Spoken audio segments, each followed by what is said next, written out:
The Grand Crest Resort was the kind of place where the world's elite came to unwind, where the rich and powerful lounge in private cabanas, sipping champagne, surrounded by nothing but opulence and indulgence. Everything gleamed: polished marble floors, crystal chandeliers, and hand-carved mahogany furniture. It was a sanctuary for the wealthy, a place where money dictated who belonged. At a quiet corner table in the luxurious hotel lounge, an older man sat alone, slowly sipping a cup of black coffee. His name was James Jim Lawson, though no one in the room seemed to recognize him. His clothes were simple: a button-down shirt, well-worn jeans, and scuffed leather boots. His strong frame and sharp eyes hinted at a past not many in this place could imagine. And, of course, no one knew that Jim Lawson owned the entire damn resort. The doors to the lounge burst open, laughter and the clinking of designer heels against marble filling the air. A group of 5 wealthy tourists, led by Richard Sterling, strode in like they owned the place. Richard was the worst kind of rich, a hedge fund manager who thrived off arrogance, someone who had never struggled for a single thing in his life. His tailored suit, Rolex gleaming under the chandeliers, and condescending smirk all screamed entitlement. He didn't even glance at the staff as he walked in. He didn't need to. People like Richard treated those below them as if they were invisible. But then, he noticed Jim. "Hello, Mr. Pictures here, and before we continue with the story, please subscribe to the channel as it would allow me to continue with these stories. Thank you." Now back to the story. A man sitting alone, wearing clothes that didn't belong in a place like this. Richard snorted, elbowing his friend Victoria, a blonde draped in diamonds. "What do we have here?" he muttered loud enough for everyone to hear. Victoria arched an eyebrow, looking at Jim as if he were some homeless man who had wandered in off the streets. "Wow, did they start letting anyone in now?" she sneered. Jim didn't react. He had spent a lifetime training men how to survive in war zones. He had spent years leading soldiers through hell and back. A couple of rich brats? They didn't even register as a threat. But Richard didn't like being ignored. He strode over to Jim's table, his designer shoes clicking against the marble. "Hey, old man," he said, loud enough that heads started to turn. "You lost or something?" Jim didn't even blink. Richard chuckled. "What's wrong? Cat got your tongue?" He looked over at his friends who were already laughing. "Man, don't tell me you're one of those old war vets who sit around waiting for someone to say, 'Thank you for your service.'" A few guests shifted uncomfortably, glancing toward the scene unfolding, but no one spoke up. The staff, trained to avoid conflict with wealthy guests, stood silently behind the bar. Jim slowly set his coffee cup down, his fingers lightly tapping the table. That was his only movement. Richard smirked. "Maybe you should take the hint and leave. This isn't your kind of place." Silence. The air hung heavy. And then, without turning his head, Jim spoke. His voice was low, calm, unshaken. "You ever serve, son?" Richard scoffed. "Serve? Please, I don't take orders. I give them." Jim finally lifted his eyes, and in that single glance, the mood in the entire lounge shifted. Because suddenly, Richard wasn't as confident. Something about the way Jim looked at him made him feel smaller, like a recruit who had just stepped out of line in front of a drill instructor. Richard forced another laugh, trying to push past the sudden discomfort. "What? You gonna tell me some sob story about being in the military? Look, man, whatever you're selling, I ain't buying." Jim tilted his head slightly, studying him. Then, with a small smirk, he simply said, "That explains a lot." The words landed like a hammer. Richard's smirk faltered. "The hell does that mean?" Jim took another sip of his coffee. "It means you talk a lot for someone who's never been in a real fight." The room went dead silent. Richard's face twisted in anger. He leaned forward, his voice dripping with arrogance. "Oh, yeah? And what the hell do you know about real fights, huh?" A voice cut through the tension. "Mr. Lawson, is there a problem?" Richard's head snapped around. Standing near the bar was Carter Wilkes, the hotel's general manager, a man who never showed nerves, except now. And that's when it hit Richard. The entire room had changed. The guests, the staff, the servers. Everyone was looking at Jim with something different in their eyes. Not pity, respect. Richard turned back to Jim, confused. "Wait, who the hell are you?" Jim smiled slightly. Carter, still standing by the bar, cleared his throat. Sir, I'd be happy to have security escort these guests off the premises if they're bothering you. Richard froze. The guests whispered among themselves. His friends were shifting uncomfortably. And then it hit him all at once. The old man sitting in front of him, the one he had just mocked, the one who hadn't flinched through any of his insults, owned the entire damn hotel. Jim leaned back in his chair, watching Richard's face lose all color. You were saying something about this not being my kind of place, Jim said, raising an eyebrow. Richard swallowed hard. His friends were already backing away. The realization landed like a slap. He hadn't just insulted a random veteran. He had insulted a man who built the very place he was standing in. And now he had to deal with the consequences. Jim smirked, because this was about to get interesting. The weight of silence pressed down on the lounge. The soft hum of conversation and clinking glasses had ceased, replaced by the heavy anticipation of what was about to unfold. Richard Sterling, the arrogant hedge fund manager who had been so quick to humiliate Jim Lawson, now stood frozen, his face shifting between confusion and dawning horror. His mind raced, piecing together the implications of what had just been said. Jim sat there, relaxed, fingers wrapped around his coffee cup, his smirk barely visible but deeply cutting. There was no need for him to raise his voice or assert his authority. The room had already done that for him. You own this place?" Richard finally stammered, his voice quieter now, the bravado cracking at the edges. Jim took another slow sip of his coffee, letting the moment stretch. "Built it from the ground up," he said. "Every floor, every tile, every detail. I made sure it was done right. Spent years getting it, just the way I wanted it." He paused, his gaze unwavering. "So, yeah, son, I own this place." Richard blinked. "You're joking." Carter Wilkes, the hotel's general manager, stepped forward, standing by Jim's side with an expression that was equal parts amusement and reverence. "No joke, Mr. Sterling. Mr. Lawson is the sole owner and founder of the Grand Crest Resort." He turned toward Jim.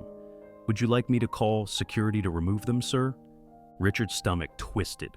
His friends had already started inching away from him, abandoning him to his fate. Jim watched the panic set in. He could see it in the way Richard's fingers twitched, in the way his throat bobbed as he swallowed back the creeping humiliation. The man had spent his life looking down on others, assuming his wealth made him untouchable. But right now, he wasn't in control. Jim leaned forward slightly, voice still calm. "Tell me something, son. How much did you pay for this vacation?" Richard's lips parted, but he didn't answer. Jim smiled. "A couple thousand for the suite, I'd guess. Plus whatever you spent flashing your wallet around, making sure everyone knew how important you are." He let the words settle, then continued. "Now, tell me this. How much would it cost you if I decided you weren't welcome here anymore?" Richard stiffened. The realization hit like a gut punch. Jim wasn't just the owner. Jim had the power to wipe Richard out of this hotel, out of this vacation, out of this entire experience with a single word. Jim let the silence drag, watching Richard struggle with the weight of it all. Then he sat back in his chair, shaking his head. "You walked in here thinking you owned the world, that no one could tell you otherwise." He let out a small chuckle. "But see, that's the thing about real power. The kind that matters doesn't need to be flashed around." Richard clenched his jaw. His humiliation was absolute, and he had nowhere to turn. His friends weren't defending him. The hotel staff were silently judging him. The other guests in the lounge were whispering, exchanging glances, shaking their heads. His entire image, his entire presence had crumbled in an instant. Jim gave a slight nod toward Carter. "Go ahead and settle their bill. Full charge, no discounts." Richard flinched. "And then," Jim added, his eyes locked onto Richard, "escort them out." The room reacted, a few gasps, a few muffled laughs. But most of all, the undeniable satisfaction of seeing a man who thought himself untouchable get put in his place. Richard opened his mouth to argue, but no words came out. He knew better than to try. He had lost. Carter straightened. "Understood, sir." He turned to the waiting staff. "Close out their account immediately." Richard's hands curled into shaking fists, but there was nothing left to do. He had come into this place thinking he was the one who commanded respect. But respect couldn't be bought. And Jim Lawson? Jim had earned it. Richard's pulse hammered as he turned away, his face burning with pure, seething embarrassment. His friends followed, silent, unwilling to risk further humiliation by staying a second longer. Jim picked up his coffee cup again, bringing it to his lips as Richard Sterling and his friends walked out of the lounge, their heads low, their arrogance stripped away. It was over, but Jim knew that Richard would never forget this moment, because some lessons in life come fast, and some hit like a goddamn sledgehammer. The heavy double doors of the Grand Crest Resort Lounge swung shut behind Richard Sterling and his entourage, their hurried footsteps echoing down the marble-floored hallway. The rich scent of imported cigars and aged whiskey still clung to the air, but now the room was filled with something much more palpable: satisfaction. The murmurs of guests and staff alike hummed through the space, a mixture of stifled laughter and whispered commentary. The mighty Richard Sterling had strutted into the hotel thinking he was untouchable, and in a matter of minutes, he had been reduced to nothing. His arrogance had been shattered, not with violence or threats, but with a simple truth. He had no real power. Jim Lawson sat back in his chair, exhaling slowly, lifting his coffee cup once again. He didn't revel in the humiliation. He didn't smirk or gloat. He simply observed, like a man who had seen this kind of entitled foolishness one too many times. Carter Wilkes, the hotel's general manager, straightened his tie and turned toward Jim. Well, he let out a slow chuckle. Satisfying? Jim shook his head. It was inevitable.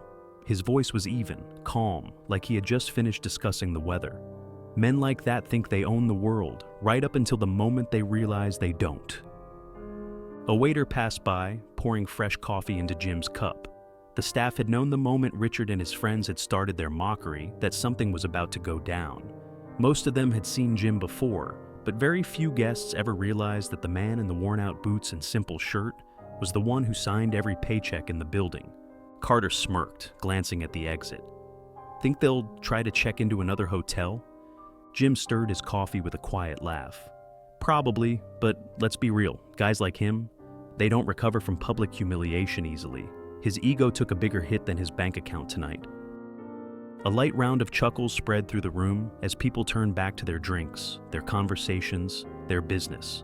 The spectacle was over, but the lesson lingered, not just for Richard Sterling, but for everyone. Across the room, a middle-aged couple in elegant attire murmured to each other, the husband giving Jim a respectful nod. A few guests lifted their glasses in a quiet salute before turning back to their meals. Even the bartender, a young woman with a sharp wit and tired eyes, smirked and muttered, "Drinks taste better when arrogance leaves the room." Jim smiled but said nothing. He had no need for thanks. This wasn't about revenge or proving a point. This was about reminding people, especially the rich and self-important, that respect is something that can't be bought. Jim had seen too many good men, real men, come back from war and get ignored. He had watched men who had bled for their country be treated like they didn't matter, and that was a problem. He took another sip of coffee, letting the warmth settle. Carter folded his arms and gave a thoughtful nod. You know, you don't have to be here. You could sit in the owner's suite, drink whatever the hell you want, never deal with people like that. Jim exhaled through his nose, shaking his head.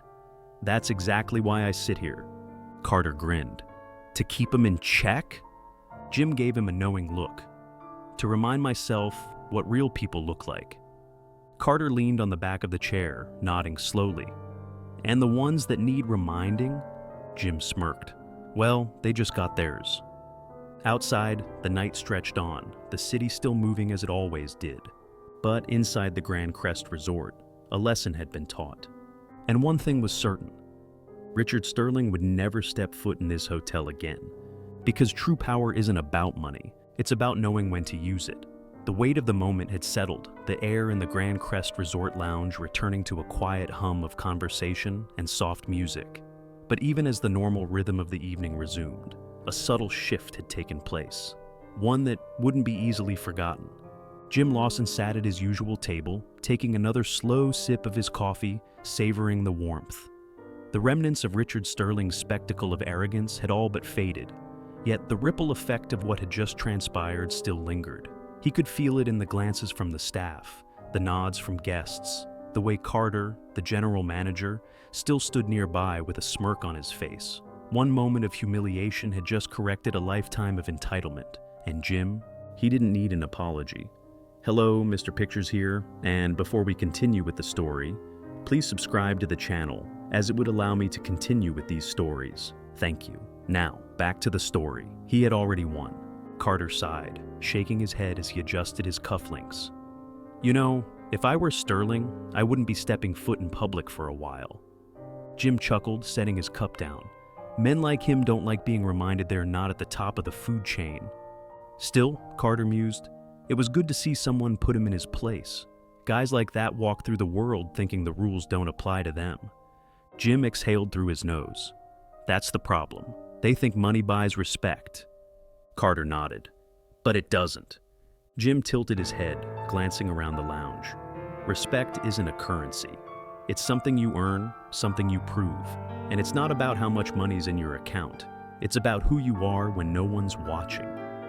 As if on cue, the bartender approached, a young woman with tired but sharp eyes, placing a fresh cup of coffee in front of Jim, without him even needing to ask. She tucked her notepad into her apron and leaned against the bar with a knowing smirk. On the house, Mr. Lawson, she said, winking. Jim smiled but shook his head. I appreciate it, but I pay for my coffee just like everyone else. The bartender chuckled. Fair enough, but between you and me, that was one of the best damn things I've seen in a long time. Jim gave a small nod, acknowledging the sentiment but never needing the praise. Just then, the soft chime of the front entrance doors opening caught his attention. Another guest had arrived, a man in his late 50s, dressed in a pressed but simple button-down shirt, walking with a cane. His posture was still strong, his presence still firm. A veteran, just like Jim.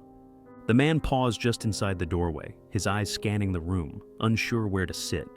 The Grand Crest was the kind of place that, to many, felt closed off, meant only for the elite. Jim knew that look. He had worn that look himself, years ago. He pushed his chair back and stood, walking toward the man, ignoring the surprised glances of nearby guests as he did. First time here? Jim asked, his voice even. The veteran gave a nod, his grip tightening on his cane. Didn't think this was my kind of place, he admitted. Jim smiled.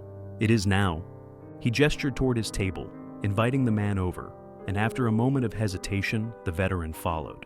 Because here, in Jim's house, respect wasn't a privilege reserved for the wealthy. It was for those who had earned it. Carter watched the scene unfold, his smirk widening. You know, he said, shaking his head, sometimes I think you built this place just to prove a point. Jim chuckled as he helped the veteran settle in. Maybe I did. And with that, the night moved forward. The Grand Crest remained the luxury haven it had always been, but tonight had served as a reminder of something greater. Because power isn't in money. It isn't in flashy suits or expensive watches. It's in character. It's in respect. And sometimes, the richest man in the room isn't the one flaunting his wealth. It's the one who never had to. The end.